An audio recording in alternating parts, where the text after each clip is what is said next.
Yeah, that's the whole point. I want to talk about the power of communication using your perspective only. So let me share a story. So there was a professor who went inside the classroom and he asked every student, "What's your purpose or intent from life? What do you expect from life?" And then people had their answers. They were buzzing with excitement, enthusiasm. Somebody said money, somebody said knowledge, somebody said material success, somebody said love and care of parents. Everybody had answers. And after some time, the teacher asked them to relax. And then he asked, by any chance, did you listen to what your neighbor or a student sitting beside you say about it? And then there was a pin drop, total silence.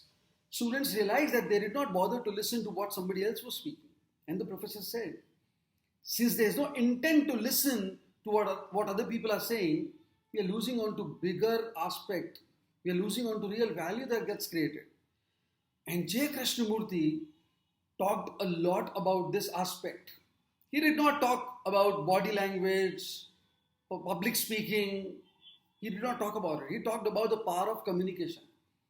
J. Krishnamurti said that unless there is deep psychological listening, we end up reacting or waiting for our chance or just follow a pattern. Unless there is a deep desire, there is this inner dimension of life wherein we want to listen to other person and give the message that we care. We actually want to get something better for life out of what you're saying. Unless that happens, the communication always is blocked one, is always a biased one. That's the first thing he said. The second thing J. Krishnamurti said, that there is too much of focus on words in communication. He said, words don't define communication because phenomenon like intensity, passion, vibration cannot be captured by words. There is a big difference between words and intensity, intention, enthusiasm, intangible. He said, unless there is a match between intensity, intention, and words, the communication is going to be incomplete. He said, the word of tree is not an actual tree. It's a facade. We get completely lost in using more words.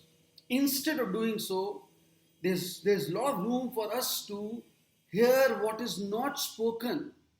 And that is where he was very powerful, when he actually emphasized a lot on communication other than words. And आप देख लीजिए आसपास बहुत focus है words driven communication. And that's where we don't read other languages which are there to be felt because of too much of noise and clamor.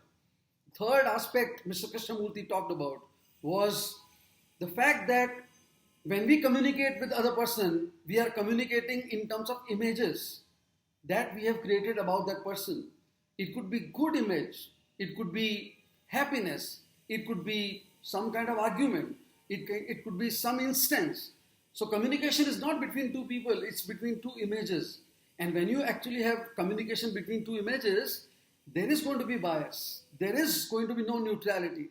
There is going to be a context which is preconceived. Unless we avoid those images, we will not be able to make very transparent, powerful and lucid communication. And look around. When I am talking to Mr. X and I have a deep, insight about that person, I'll carry that bias. वो दिमाग में मेरे रहता है. वो चाहे आप personal life में देख लीजिए, अपने फ्रेंड से, अपने टीचर से, अपने रिलेटिव से, या किसी भी प्रोफेशनल से जिनको आप जानते हो, there is always that bias that we carry. उसका रिजल्ट क्या रहता है? देख लीजिए, कई बार फ्राउन होता है हमारे चेहरे पे, कई बार एक अलग तरह की एक एक्सपेक्टेशन और क्यूरियोसिटी होती है कि इस बार क्या रिएक्शन होगा. And that bias kills the entire communication process.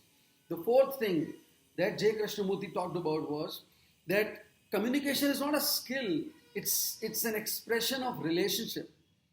So when you express in terms of relationship, you bring authenticity, you bring honesty in it, rather than thinking that this is a skill set, who's more skilled. No, it's not about that. It's basically trying to build that camaraderie, that rapport. That's important. And I think this is so powerful. And last but not the least, he talked about ego. He said the best communication is one which is not driven by self. Because when we bring self or ego into communication, we speak for demonstration, we speak for protest, we speak for making ourselves heard only. So there is so much of flamboyance because that ego is very dominant. And most of the communication, that's why, is more reaction. He said genuine communication is one where we take self out and we allow individuals to have neutrality. And these are the realm of communications. If you have these communications in your repertoire, you can change the world. As a student, as a professional in making, I must say, focus a lot on intangible, what is not spoken.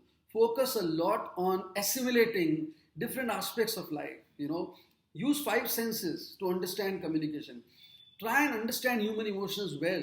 Bring neutrality and then add value. It works magic. That's how I feel. I'm sure you have your own perspective. Let me know. That's the power of communication. Yeah.